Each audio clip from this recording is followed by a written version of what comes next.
Hey everyone, and welcome back to the channel. So today we get to take a look at the all-new 2025 Nissan Kicks.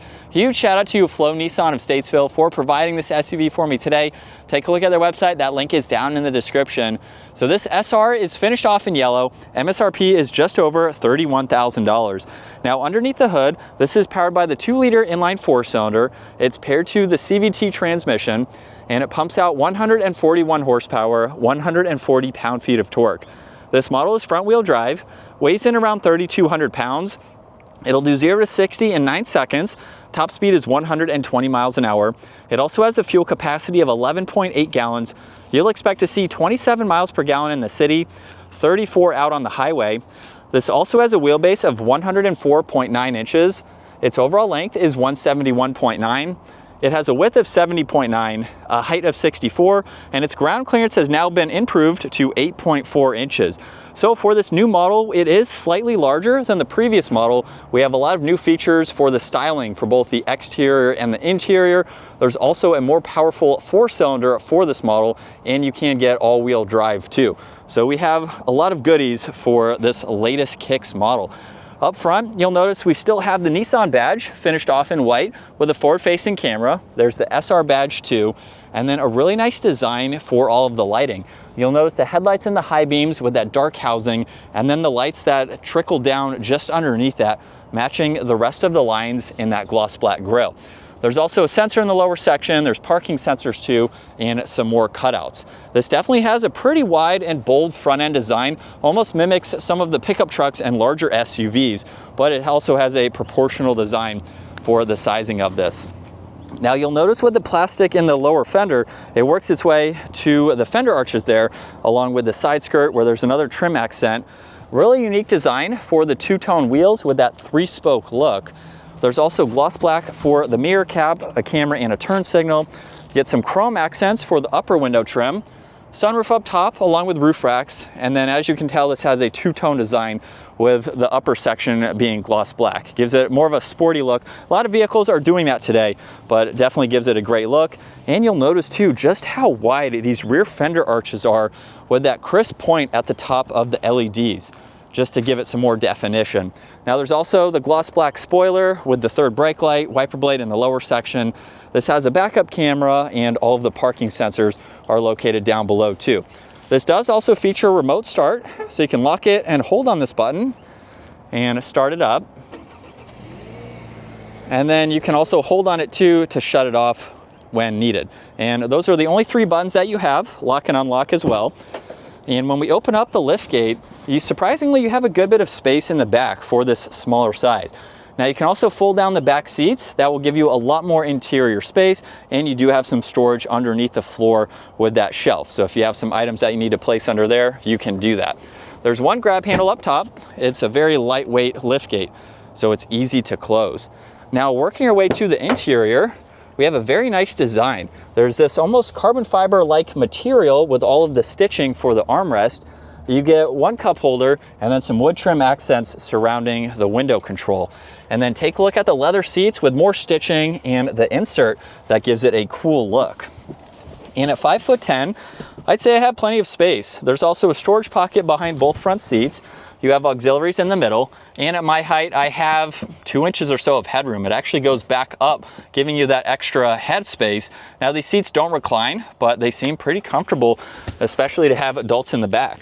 Now you also have the armrest with 2 cup holders there, and then it looks to be a 60-40 split. So this seat will not fold down right in the middle there, unless you fold down the rest of the seat with it. But you still have plenty of space in the back regardless. Now up front, you have that same design. Really neat to see that. You have all the window controls, side mirror adjustments, lock and unlock, and even more storage. And then you do have manually adjusting front seats. This also features the Bose audio too. And it is a low vehicle, so it's easy to get into, where we have a solid leather steering wheel with all of the red accents. And then the start button is all the way down below there, where we can bring this to life. On the left side, there's volume along with tuning, and then on the right side, you have your cruise control, Bluetooth adjustments, and then distance pacing as well. Now, using these arrows here, you can also go through some more info within the gauge cluster. So as you can see, we can pull up a lot of this information, even go into all of the settings here. So just some general information depending on what you need to see. And then we can continue going on to some of the daily driving settings. You can also look at tire pressure, you have music, and then some of the standard safety features that you can scroll through and monitor. And then you'll notice some info on the left and the right side that is fixed. Now to the left, you'll also notice engine start stop. You get the steering assist, heated steering wheel. There's also some accent interior lights. You have more of that carbon fiber-like trim accent. And then with the large curved screen, working your way to the infotainment system, you have shortcuts on this left side, so you can easily get through some of this information, pull up your music, get into your phone, and then even get into the climate. So you can turn that on and off and go through all of that. Seems to be pretty easy to go through. You don't have any physical buttons down below, so you can just swipe through all of this to easily get to what you would like. You have more of that carbon fiber-like accent underneath that, along with power and volume tuning, hazards. You have a shortcut to the camera system, so you can pull that up. And then you have air vents on both sides. This model also has heated seats. You have some defrosters too, fan speed, so you can use these controls as well instead of using the screen itself. You also have wireless charging with some auxiliaries, auto hold, and the e-brake. And there's 3 different driving modes. So you have Sport, Standard, and Eco. And then when you put this into reverse, obviously you will have that backup camera there. And then in drive, you can pull up the forward-facing camera. There's also B, so I will talk about that once we get out on the road. You have a pretty deep compartment here for your drinks, a little bit of storage with an auxiliary there, and then plenty of storage in the glove box. You do get garage door buttons up top, along with a sunglass holder. You have dome lights and controls for the sunshade and sunroof. Both of those are power operating. And then here's a look at visibility. For how small it is, it's actually pretty easy to see over both shoulders. As we set off behind the wheel for the all-new Nissan Kicks, I really don't get to drive this vehicle all that often, so it's really cool to check this out and at least take a look at some of the new designs and improvements for this latest model. Now, I first want to start off with B down on the shifter, which I mentioned earlier.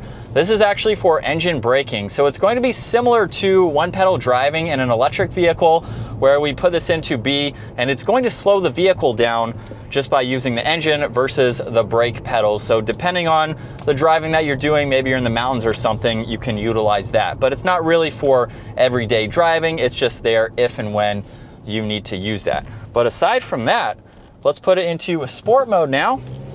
We don't have any paddle shifters or anything, but we'll give it a slight acceleration. And even though that 0 to 60 time seems pretty slow on paper, just getting up to the speed limit for this road, that seemed pretty adequate and normal feeling. So it's got a little bit more throttle response to it, as you would expect putting it into sport mode, and then you can put it into standard or eco, where you will get less of a throttle response. So again, just depending on the driving that you're doing. So for my initial impressions with this model today, it seems very nice, especially for the price. Right around $30,000. You do have a few different options and trim levels that you can go with, depending on your budget. But for around $30,000, one, this is a small vehicle, so the turning radius is pretty tight and very maneuverable in parking lot situations. But two, this has a lot for the money. It doesn't seem too tight or confined on the interior, which I think is really nice. So for its smaller footprint, Nissan did a really good job with the interior layout and the space that you get. It also seems to ride very nice, very comfortable and smooth for the roads that I'm on right now.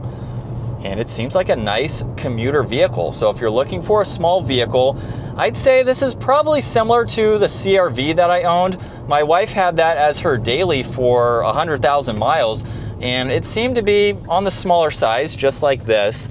And I really didn't have any complaints with it for how small it is. I used that to put in a lot of items when I sold my truck, and so I kind of used that in its place. You could probably fit in a lot more than you think for this Model 2. So if this is your only vehicle, I think you're still going to have a practical vehicle for its smaller size. Seats are also very comfortable too. You don't have a lot of thigh bolster down here. It seems kind of more of a plush, kind of large seat, I guess you could say. But back support is still pretty good. I mean, it's a nice seat that you could drive every single day. Fit and finish is also really nice.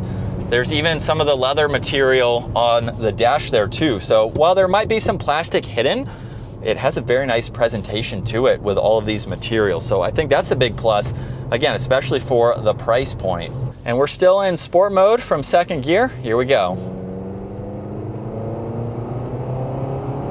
And just a mild acceleration. This really does seem like it has a good bit of pep to it to get up and to be able to merge, get into traffic, things like that. But here's what it's like to be behind the wheel for the new Kicks.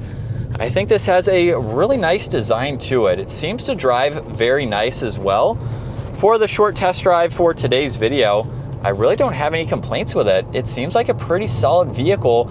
If you're looking for a brand new car, it is on the smaller side, so just depending on your needs. But for a brand new car, something that has a lot of tech features to it, I think this is a great option. Drives very nice too. I have plenty of room up front. At 5'10", I have maybe 2.5 inches of headroom. And we do have the height adjustable seat, so you can use that as needed. And it would make for a great daily, especially with its MPG and what it has to offer. But that is going to wrap it up for the 2025 Nissan Kicks. Once again, huge shout out to FOURR Nissan of Statesville for providing this for me today. Take a look at their website, link down below. Give this video a huge thumbs up if you enjoyed it, and consider smashing that subscribe button so you can stay up to date with our daily uploads. I will see you all in the next video.